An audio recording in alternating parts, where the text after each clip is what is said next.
नमस्कार दोस्तों, स्वागत है आपका हमारे इस छोटे से चैनल कॉमन ज्ञान पे, जहाँ पे आपको बहुत सारी छोटी छोटी नॉलेज, डेली रूटीन की और भी बहुत सारी इन्फॉर्मेशन मिलती रहती है। तो आज हम बात करेंगे उस समस्या के बारे में जिसने ना जाने कितनी ज़िंदगियों को तबाह किया। वो है बाढ़, फ्लड्स। क्या आपने कभी सोचा कि अगर बाढ़ आ जाती है तो हमारे समाज, हमारी ज़िंदगी और हमारे भविष्य पर क्या क्या असर पड़ सकता है, और सबसे बड़ी बात, इससे बचा कैसे जा सकता है। तो चलिए शुरू करते हैं। फ्लड आने पर क्या क्या प्रॉब्लम होती हैं। मानव जीवन पर असर। हर साल हज़ारों लोग बाढ़ की वजह से अपनी जान गंवा देते हैं। लाखों लोग बेघर हो जाते हैं। संपत्तियां और इंफ्रास्ट्रक्चर पर भी असर होता है।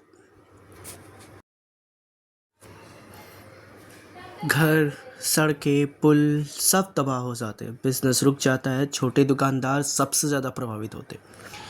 कृषि और किसान पर भी असर होता है। खेत डूब जाते हैं। साल भर की मेहनत मिट्टी में मिल जाती है। पशुधन मर जाते हैं और किसानों की हालत और ख़राब हो जाती है। स्वास्थ्य पर भी असर होता है, जैसे डेंगू, मलेरिया, हैज़ा और कई बीमारियां फैलती हैं। साफ पीने का पानी मिलना मुश्किल हो जाता है। आर्थिक नुकसान भी बहुत होता है। सरकार और जनता दोनों को अरबों का नुकसान उठाना पड़ता है। रोज़गार छिन जाते हैं और गरीबी बढ़ जाती है। बहुत ज़्यादा प्रॉब्लम होती है गरीबी बढ़ने के बाद। फ्यूचर में क्या क्या हो सकता है अगर फ्लड बढ़ते गए, अगर ये बाढ़ और ये बारिश नहीं रुकती है और बढ़ता जाता है, तो फ्यूचर में क्या प्रॉब्लम हो सकता है। माइग्रेशन, लोग अपने गांव छोड़कर दूसरी जगह जाने लगेंगे। गरीबी और कर्ज बढ़ने लगेंगे। एजुकेशन पर भी असर होने लगता है। स्कूल डूब जाएंगे और बच्चों की पढ़ाई रुक जाएगी। हेल्थ इम्पैक्ट, गंदगी और बीमारियां लंबा असर छोड़ेंगी। क्लाइमेट चेंज, मिट्टी की उपजाऊ शक्तियाँ जो होती हैं वो बहुत ही ज़्यादा कम हो जाती हैं, जिससे कि आगे फ्यूचर में फार्मर्स को खेती करने में बहुत ज़्यादा प्रॉब्लम होता है। फ्लड से बचाव, रिसोर्सेज एंड प्रोटेक्शन सरकार को करना चाहिए, वो थोड़ा सा हम इस टॉपिक पे बात कर लेते हैं। समय पर अलर्ट सिस्टम देना चाहिए।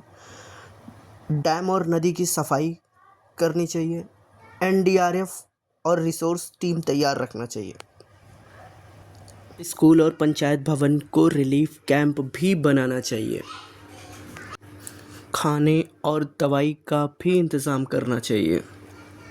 और अब हम बात करेंगे कि लोगों को क्या करना चाहिए। ये सारी बातें जो भी पिछली थी, ये तो हो गई सरकार के लिए। अब लोगों को क्या करना चाहिए। लोगों को ऊंचे मकानों या सुरक्षित जगह पे फटाफट चले जाना चाहिए, और साथ में ज़रूरी सामान भी पैक कर लेना चाहिए। बैग पैक करके भी रखना चाहिए। गंदे पानी से दूर रहना चाहिए और अपने बच्चों को भी दूर रखना चाहिए। बिजली और गैस का भी जो उपकरण हो उसे भी बंद कर देना चाहिए।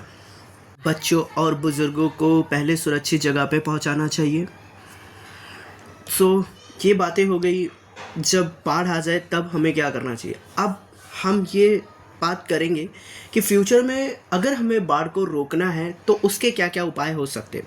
पहले तो ज़्यादा से ज़्यादा पेड़ लगाएं। अपने मोहल्ले और कॉलोनीज़ में जो भी आपके हैं उन नालों की सफाई करवाएं। ड्रेन और आजकल जो सबसे ज़्यादा चल रहा है वो चल रहा है, लोग पैसे कमाने के चक्कर में नदी के किनारे इलीगल कंस्ट्रक्शन करना स्टार्ट कर देते। तो हमें उस इलीगल कंस्ट्रक्शन को भी रुकवाना चाहिए। ओके। और मुझे जो बहुत ज़्यादा सब इम्पोर्टेंट लगता है, वो ये बहुत बड़ा रोल कर सकता है, वो है रेन वाटर हार्वेस्टिंग को बढ़ावा देना।